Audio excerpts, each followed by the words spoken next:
하나님 우리들에게 믿음을 통한 구원이라는 은혜를 주셨습니다. 그 믿음은 예수님을 입으로 시인하고 나를 위해 죽고 나를 위해 살아나신 예수님을 마음으로 믿는 것이죠. 그래서 바울은 로마서 10장 9절의 말씀에 입으로 주를 시인하는 자, 그리고 마음으로 하나님께서 죽은 자 같던 예수님을 살리신 것과 그를 믿을 때 그를 통해서 구원이 있음에 대한 부분을 분명히 말씀해 주고 있습니다. 그런데 이 구원이라는 이 자체가 하나님은 은혜임을 강조하니 에베소 2장 8절의 말씀에 은혜로 인하여 믿음으로 말미암아 구원을 얻었으니 이것은 하나님의 선물이라고 그래요. 내가 잘 믿은 것이 아니고 믿을 수밖에 없는 은혜를 주셨기에 구원을 얻었고, 그래서 그 구원이 하나님의 선물이라고 강조합니다. 그럼 하나님의 선물을 받은 나는 이제부터는 믿음을 지키는 자가 되어야만 합니다.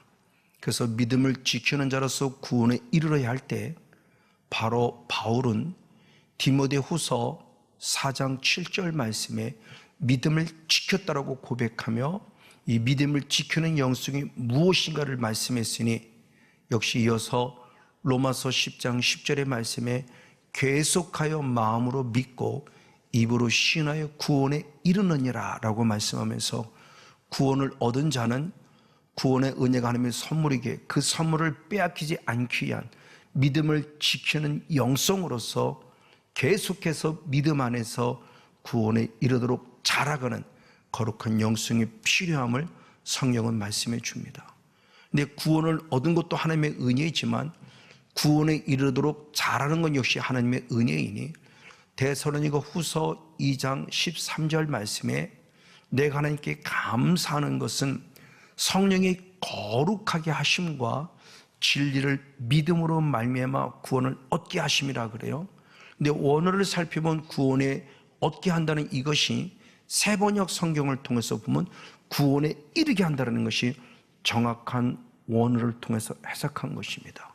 그래서 구원을 얻은 자에게 더 계속적으로 성령이 거룩하게 하시는 은혜로 말미암아 구원에 이르게 하는 은혜를 공급받는 우리들의 삶을 살아야 할 것을 말씀해요. 내 의로는 절대 구원에 이를 수 없기 때문이죠.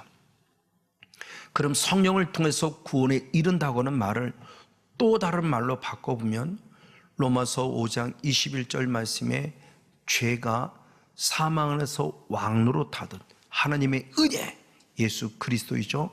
예수 그리스도가 우리에게 왕노릇함으로 구원에 이르게 하신다, 영생에 이르게 하신다는 축복을 줘요. 맞아요. 그분이 나의 왕이 되실 때 우리를 구원에 이르게 하는 은혜를 주신다는 말이에요. 이 말씀을 또 다른 각도로 바꿔보면 예수님이 나의 왕이시면 나는 그분의 종이 되는 거죠. 그래서 역시 사도 바울은 로마서 6장 22절의 말씀에 죄로부터 해방된 나는 하나님의 종이 되어서 거룩함에 이르는 열매를 맺었으니 그 마지막은 영생이라고 말하며 내가 하나님의 종이 되어서 성령의 통치, 왕이신 성령의 통치를 받고 주께 드려지는 삶이 될 때 결국 성령의 은혜 안에서 구원에 이르게 하는, 영생에 이르게 하는, 생명에 이르게 하는 열매를 맺는다는 사실을 가르쳐 주고 있습니다. 이렇게 내가 구원에 이르도록 자라가는 것은 결국 또 다른 말로 표현하면 앞에서 말씀한 것 같이 믿음을 지키는 영성이에요. 그래서 예수님의 동생, 가장 늦게 예수님을 믿은 예수님의 동생이신 유다서 1장 21절의 말씀에 보면 하나님의 사랑 안에서 자기를 지켜라 라고 표현해요. 자기를 지키는 자, 그 사람이 영생에 이른다라고 성경을 가르칠 때 이것이 바로 우리의 믿음을 지키고 영성을 지키는 자예요. 자기 스스로 지켜가야 돼요. 근데 내 힘으로가 아니라 성령에 의해서 영생에 이르도록 내 믿음을 지켜야 할 것에 대한 부분을 성경은 자세히 말씀해 주고 있습니다. 그럼 이렇게 열매를 맺어야 되는데 왜 주님은 우리에게 자꾸 열매를 맺으라 할까요? 구원 얻은 자는 사망에 이르는 열매를 맺는 자가 아니라 영생에 이르는 열매를 맺어야 되는데 마태복음 7장 20절의 말씀에 열매를 보시고 나를 아시기 때문이라고 성경이 말해요. 내가 진짜인지 가짜인지, 내가 알곡인지 가라지인지를 아시고 싶기 때문에 열매를 맺어라. 그 열매를 통해서 나를 아시겠다고 성령은 말씀하고 있습니다. 근데 이 열매의 개념을 우리는 어떤 완벽한 열매를 먼저 생각하는데, 성경의 말씀하는 열매의 개념은 아닙니다. 특히 작은 것부터 시작이 돼요. 그래서 마가복음 4장 28절의 말씀에 하나님의 나라 출발점을 싹으로 시작했고, 싹이 이삭이 되고 이삭이 자라 곡식이 됐다고 그래요. 근데 그것으로 끝나지 않고 더 나아가 마가복음 4장 29절의 말씀, 열매가 익었으니 추수 때가 되었더라. 열매가 익죠. 열매가 익기까지는 시작 자체는 특히 자금으로 시작되면서 열매로 차차 익어가는 모습을 강조해 주고 있습니다. 이것을 잘 설명하는 것이 지난주에 잠깐 말씀을 나누었던 예루살렘 성을 입성하기 바로 직전, 약 6월절을 맞기 일주일 전에 있었던 하나의 사건입니다. 예수님이 베다니 곧 벳박에서 계시다가 6월절을 맞아 예루살렘 성에 환영을 받으며 입성해요.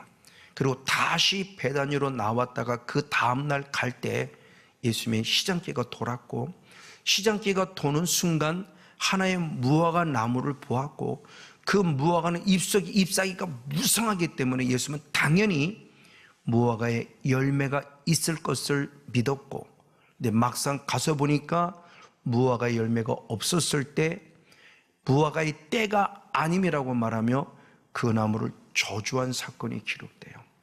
그래서 마가복음 11장 13절의 말씀에 당연히 무화과가 있을 줄 알고 찾아갔다 없었을 때 무화과의 때가 아님이라고 그러고, 이어서 14절 말씀에 너는 이제 영원토록 열매를 맺지 못할 것이라는 저주를 내리는 사건을 보면서 우리는 많이 충격을 받습니다. 왜요?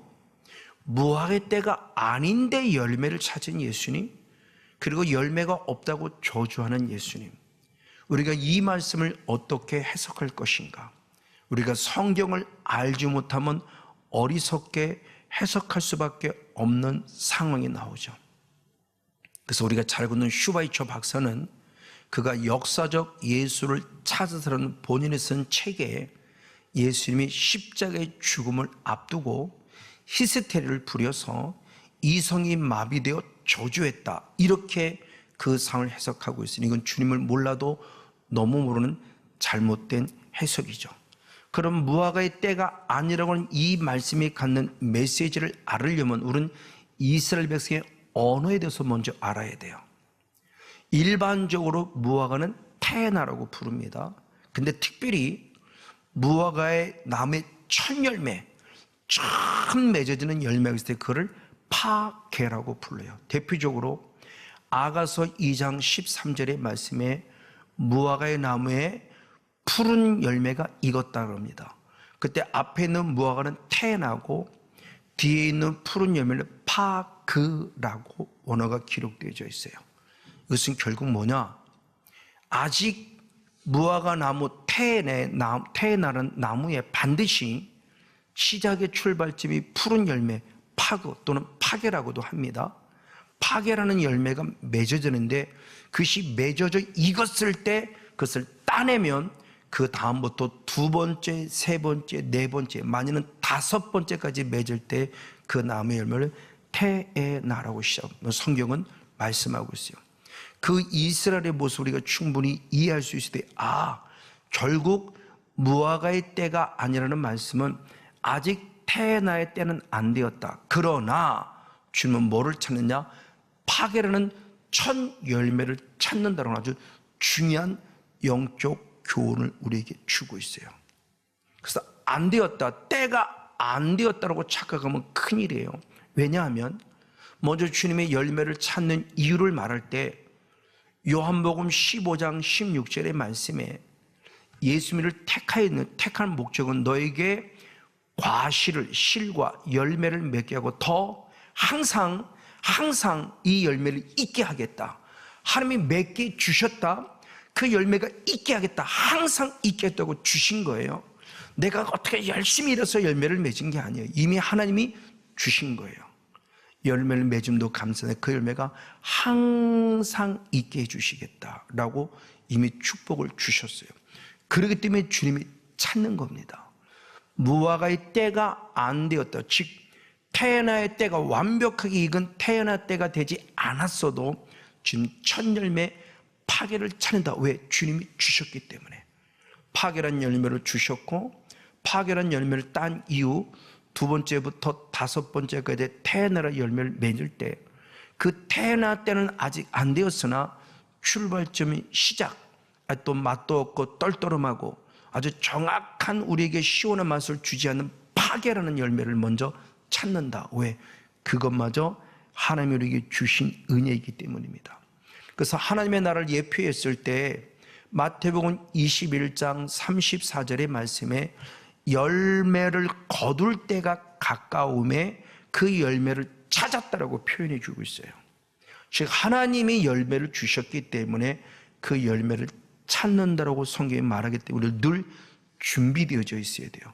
대표적인 한 예가 누가복음 22장 29절 말씀이 예수님이 십자가를 죽으심에 앞서서 하나님 아버지께서 내게 하나님의 나라를 맡겨주셨다. 그래 나도 이제 십자가에 죽어드니 이 하나님의 나라를 너희들에게, 제자들에게, 지금 우리들에게 맡겨주셨다는 얘기예요. 맡기셨다는 얘기는 다른 말로 하면 때가 되면 찾겠다는 거죠. 주셨기 때문에 찾아요. 하나님의 나라 구원을 주셨기 때문에 구원을 찾아요. 그래서 예수님께서 부활장인 고린도전서 15장 24절의 말씀에 철저한 영적 싸움을 싸우고 그들의 존재를 박살낸 다음에 하나님 나라를 하나님께 바쳤다고 표현해요. 이것이 구원에 이르도록 자라가 결국 영원한 천국, 실제 천국에 갈 때 내 것인 하나님을 다시 하나님께 올려드리는 것이요. 맡긴다는 것은 찾은 거예요. 찾는다는 겁니다. 지금 하나님에게 열매를 주셨다는 것은 때가 되면 주님을 찾는다는 거예요. 이 영적 원리를 알아야 될 것에 대한 부분을 성경이 분명히 말씀하고 있어요. 그러면서 이 파괴라는 의미를 좀 더 깊이 살펴 영적 메시지를 보면 파괴는 첫 열매라고 그랬어요. 이 첫 열매 파괴를 따야 그 다음부터 태어나는 더 좋은 열매를 맺을 수 있는데 그게 적게는 2번, 많게는 5번까지도 열매를 맺는다고 성경이 말해요. 그러면서 파괴란 열매는 육적인 조건으로 보면 상품의 가치가 없어요. 맛도 없고요. 무화과라 완전히 익지 않은 걸 먼저 약간 떨떠름한 걸 느끼죠. 맞아요. 그런 떨떠름한 맛이 나요. 그리고 육적인 조건으로 보면 분명히 아무것도 가치가 없음에도 불구하고 예수님과 같이 시장기가 있고 배고픈 자, 가난한 자들은 충분한 양식이 될 수 있다는 거예요. 그래서 예수님도 시장기가 왔다. 그래서 마가복음 11장 12절의 말씀에 시장했기 때문에 무화과 열매를 찾았는데 그 태어나 때는 아니지만 나는 파괴가 필요하다 그러면서 파괴의 열매를 찾았어요. 나는 부족해 알아요. 근데 하나님은 우리를 사용하시고 쓰시겠다는 거예요. 작으면 작은 대로, 부족하면 부족한 대로. 왜? 하나님이 그것만큼 주셨기 때문에. 그래서 로마서 12장 3절 말씀에 믿음의 분량 그 이상을 품지 말라. 믿음의 분량만큼이라고 했으니 주신 것만큼이에요. 파괴 열매를 주신 것만큼, 태나 열매를 주신 것만큼 주를 위해 쓰임받는 신실한 일꾼이 되어야 될 것에 대한 부분의 모습을 가르쳐 주고 있습니다. 즉 파괴란 열매를 따야만 태나라는 좋은 열매를 맺을 수 있고 그 열매를 또 딸 때 더 좋은 태나의 열매를 3번, 4번, 5번까지라도 들을 수 있다는 것을 성경이 말합니다.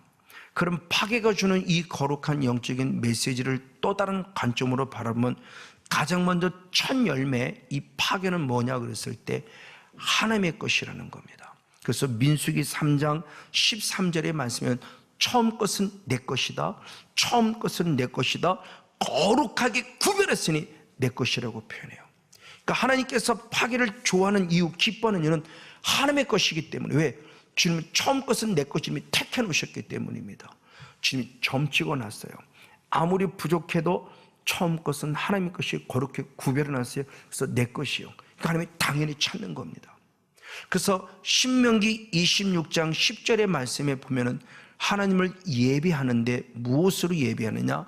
하나님의 토지 소산 만물을 하나님 앞에 두고 하나님을 경배하라, 예배하라 그래요. 주님 예배할 때 하나님이 내 것인 처음 것, 그게 처음 시간이든 처음 믿음이든 처음 주신 건강이든 모든 처음 걸 하나님께 올려드린 예배자가 되라. 그것이 예물이 되기를 원하고 있어요. 왜?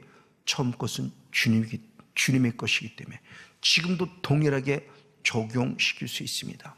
이에 믿음의 사람으로 인정받은 아벨, 그래서 히브리서 11장 4절의 말씀에 믿음으로 아벨은 가인보다 더 나은 제사를 드린 자라고 인정을 받아요. 그럼 믿음으로 아벨이 가인보다 더 나은 제사를 드렸다는 그 결정적인 것이 무엇이냐? 창세기 4장 4절의 말씀은 아벨은 양 첫 새끼를 드렸다, 처음 걸 드렸다는 거예요. 왜? 이건 하나님의 것이기 때문에 당당히 떳떳이. 그래서 주님을 예배할 때 하나님이 아벨의 예배를 연락하셨다라고 성경은 기록하고 있습니다. 그런가 반면에 구약의 최후의 선지자인 느헤미야, 이 느헤미야 선지자 역시 종교 개혁을 일으켰을 때 첫 번째는 우상을 타파했고, 두 번째 안식일을 회복했고, 세 번째 예물의 은혜를 회복했어요. 그 대표적인 말씀이 느헤미야 10장 35절 36절에 말씀하기를 토지소산의 만물, 과일의 첫 열매, 맏아들, 그런 생축과 우양의 처음 난 것, 이것을 율법에 기록된 대로 하나님의 전에 드렸다. 말씀에 기록된 대로 드렸다는 거. 처음 것을 하나님께 드리라고 말씀에 기록됐죠. 왜? 그것이 내 것, 하나님의 것이라 그렇게 구별해 두었기 때문에. 그래서 느헤미야가 새로운 종교 개혁을 일으킴에 하나님께 예물을 드림에 있어서 처음 것, 만물, 처음 소생 것을 주님의 뜻대로 드렸으니 말씀에 기록된 대로다. 우리가 영과 진리로 예배할 때 그 영이 성령 안에서, 진리는 말씀대로 드려지는 것이죠. 그래서 우리의 처음 것을 반드시 하나님께 드려야 될 귀한 사명이 있음을 말씀해 주고 있습니다. 그리고 특별히 이 처음 것은 하나님의 것이기 때문에 가장 좋다라는 의미를 가지고 있어요. 육적인 좋음이 아니에요. 영적으로 주님의 것이기 때문에 좋아요. 하나님이 천지 만물을 창조하시고 보기에 힘이 좋았다고 기뻐하신 것처럼 하나님의 것이기 때문에 하나님은 기뻐했다는 사실입니다. 그래서 민수기 18장 12절 말씀에 여호와께서는 첫 소산, 그것은 뭐냐? 가장 좋은 곳을 두 번씩이나 말씀해 주고 있어요. 즉 하나님이 주신 첫 소산, 처음 것 중에서 좋은 것을 골라서 드린다는 의미도 같지만, 곳이라는 단어를 통해서 즉 하나님께서는 첫 소산은 곧 뭐냐? 가장 좋은 것이라고도 해석할 수 있으니, 처음 것 자체가 주님의 것이기 때문에 하나님의 보시는 가장 아름다운 것이고 가장 좋은 것이기 때문에 육의 조건으로가 아니라 무조건 하나님의 것, 처음 것을 하나님께 당연히 드리는, 가장 좋은 것을 드리는 우리의 믿음의 모습을 가르쳐 주고 있습니다. 맞습니다. 그러게 만약 나에게, 우리에게 파괴, 처음 것이 없단다면 태어나의 열매가 있을 수 없으니 이건 결국 저주입니다. 그래서 다시 마가복음 11장 14절과 20절의 말씀에 보면 너는 열매를 맺지 못하려고 저주하는 순간 20절에 그 다음날 가서 보니 뿌리가 말랐더라 그래요. 하루 사이에. 이걸 우리 주는 대단히 중요한 영적 교훈이에요. 없다고 해서는 안 됩니다. 열매를 찰 때 즉시로 드릴 준비가 돼야 돼요. 태어나를 자꾸 먼저 관심 두지 마세요. 지금 주신 것만큼이라도 이거를 드릴 수 있는 모습이 되었다는 사실을 말해요. 그래서 미가서 7장 1절의 말씀에 처음 열매인 파괴란 열매가 없는 것이 재앙이로까지 표현해요. 저주죠. 그러니까 반드시 주님이 주신 것이에요. 처음 열매도. 그러니 이거라도 드리겠다고 준비된 제사가 되어야 한다는 사실을 가르쳐 줍니다. 태어나의 열매는 유기적으로 보면 볼품이 없다고 그랬어요. 그러나 누군가에는 큰 유익이 돼요. 한 예를 든다면 앞을 보지 못하는 시각장애, 근데 그분에게는 다리가 있어요. 근데 또 하나는 장애를 가진 사람인데 그분은 앞을 보기는 보는데 다리가 없어요. 이 두 분은 찰떡궁합이죠. 앞을 보지 못하는 자, 그가 다리는 있을 때 앞을 보는 자를 업어서 같이 감으로 같이 살 수가 있습니다. 나도 약합니다. 상대방도 약합니다. 둘 다 파괴입니다. 그러나 이 파괴를 누군가는 기뻐하고 누군가는 소중히 여길 자가 있어요. 하나님의 것입니다. 절대 헛되이 여기지 마십시오. 이걸 온전히 드린 자가 되어야 한다는 사실을 가르쳐 주고 있습니다. 이걸 영적으로 적용시킨다면 욥기서 8장 7절의 말씀에 보니 시작은 미약하나 나중은 장대리라. 즉 이걸 조금 더 우리의 말로 적용시킨다면 파괴는 부족하나 태어나 나중에 때는 창대하리라. 맞아요. 시작 자체는 파괴처럼 부족해. 그러나 가면 갈수록 창대죠. 그 삶을 살아온 자 누구냐? 바로 사도 바울입니다. 그래서 사도 바울은 에베소 3장 8절 말씀에 지극히 작은 자보다 더 작은 나가 은혜 가운데 산다고 고백해요. 그럼 무슨 은혜냐? 그것을 고린도전서 10장 9절의 말씀에 나던 것은 하나님의 은혜라고 코면하면서 나 같은 자를 사도로 칭함받음에 감사하고 있어요. 이게 바로 은혜입니다. 사도가 될 수 없어요. 나는 작은 자보다 더 작은 자예요. 바울은 겸손할 줄 알고 낮을 줄 알았어요. 그래서 사도라 칭함에 대해서 그는 과분히 겪고 그래서 최선을 다해 섬겼습니다. 그래서 고린도전서 15장 10절 말씀에 나던 것이 하나님의 은혜이기에 이 은혜를 헛되이 하지 않기 위해서 다른 사도보다 더 많이 수고인데 이 수고마저도 하나님의 은혜라고 멋지게 고백하는 바울의 모습을 살펴볼 수 있습니다. 맞습니다. 주님 이와 같이를 사용을 원할 때 누구를? 지극히 작은 자, 파괴와 같은 자예요. 그래서 예수님이 예루살렘 성에 입성하실 때 똑같은 말씀이 마태복음 21장 2절 3절에서는 나귀 새끼를 쓰시겠다, 주가 쓰시겠다 할 때 지극히 작은 나귀 새끼를 쓰셨어요. 맞아요. 작은 나귀 새끼예요. 큰 완전한 나귀 어미를 쓴 것이 아니에요. 지금도 똑같아요. 송건영 목사를 쓰기를 원하고 여러분을 쓰기를 원해요. 왜? 지극히 작은 자이기 때문에. 주님은 또 말씀합니다. 마태복음 25장 21절 말씀에도 착하고 충성된 종아 지극히 작은 일에 충성했다고 말하며 더 큰 것으로 맡긴다고 표현해 주고 있습니다. 이와 같이 주님 우리들에게 작은 자를 쓰시는데 그 작은 것마저 하나님이 주셨다는 거예요. 그래서 고린도후서 9장 10절 말씀에 심는 자에게 심을 것을 주신 하나님은 의의 열매를 더하게 하신다 그랬어요. 심을 것을 주셨어요. 안 주신 게 아니에요. 파괴라도 주셨어요. 그 파괴를 주셔 쓰실 때 더 의의 열매, 태어나의 열매를 맺게 하신다는 거죠. 그래서 주님은 과부의 두 렙돈을 기뻐하셨으니 누가복음 21장 4절의 말씀에 두 렙돈밖에 한다는 자그마한 것이만 구차한 중에 있을 때 하나님을 들을 때 축복이 크다고 얘기했으니 생활비 전부를 드린 거예요. 우리 요구는 지극히 작아요. 근데 하나님은 크다고 봤어요. 작은 예물을 더 크다고 본 겁니다. 그런 모습이 또한 마게도냐 교회를 통해 나타나죠. 그래서 고린도서 8장 2절 말씀에 환난의 많은 시련 가운데서 심을 것을 주님이 지켰는데 넘치는 기쁨으로 풍성한 연물을 드렸어요. 액수가 풍성하겠습니까? 그것이 아니죠. 과부의 두 렙돈 같이 받으셨기에 풍성하다는 겁니다. 그런 자그마한 모습을 또 우리에게 알려주고 있습니다.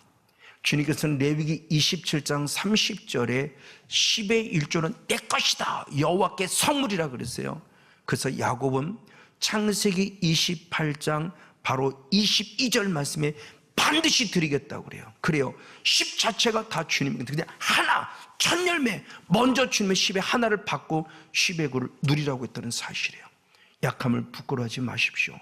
고린도서 6장 10절의 말씀에 근심하는 자 같으나 기뻐하고 가난한 자 같으나 모든 사람을 부유케 하고 없는 자 같으나 모든 것을 가진 자로 축복합니다. 오늘의 약함을 통해서 강하고 담대한 가운데 온전히 들어져서 파괴를 드림으로 태어날의 큰 축복 안에 서서 하나님께 영광되는 복 있는 주인공 우리 모두가 되어지기를 예수님의 이름으로 간절히 축복하고 축원을 드립니다.